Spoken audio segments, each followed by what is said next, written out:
দেখুন, যদি আপনি অর্থনৈতিক ক্ষেত্রে বিভিন্ন ধরনের সমস্যাগুলি ফেস করছেন, অর্থ একেবারেই আসতে চাইছে না, অর্থনৈতিক ক্ষেত্রে ক্রমশ ঝঞ্ঝাট বাড়ছে, সমস্যা বেড়ে যেতে দেখতে পাচ্ছেন, এমন ক্ষেত্রে আপনারা অনেক উপায় করে থাকেন, কিন্তু এই উপায়টি করুন, বিশেষ সুফল মিলবে।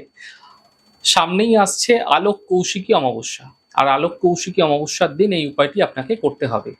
অমাবস্যা যখন তিথি থাকবে, সেই তিথি থাকাকালীন সময়ে আপনারা সকালবেলা 11:58 থেকে দুপুর 1:15-র মধ্যে আপনারা একটি ছোট্ট মাটির পাত্রে সামান্য কাঁচা দুধ, গরুর দুধ হলে অত্যন্ত ভালো হয়, যদি না হয় এমনি প্যাকেট দুধ হলেও চলবে, কাঁচা দুধ রেখে তার মধ্যে কতগুলি কেশর, স্যাফরন আপনারা দিয়ে দেবেন, এবং তারপরে ওই স্যাফরন মিশ্রিত দুধটি সেই মাটির পাত্রে রেখে আপনারা আপনার যে ফ্রিজ রয়েছে না, সেই ফ্রিজের মধ্যে, ডিপ ফ্রিজের মধ্যে হোক, আপনি ঢুকিয়ে রেখে দিন। এটিকে পরিবর্তন করবেন না, এটি থাকুক ওখানে। এটা ধীরে ধীরে বরফে পরিণত হয়ে যাবে, কমপক্ষে 3-4 মাস রেখে দিন। এতে ধীরে ধীরে যে আর্থিক সমস্যাগুলি আপনারা ক্রমাগত বেড়ে যেতে দেখতে পাচ্ছিলেন, সেগুলি ধীরে ধীরে দূর হতে আপনারা দেখতে পাবেন।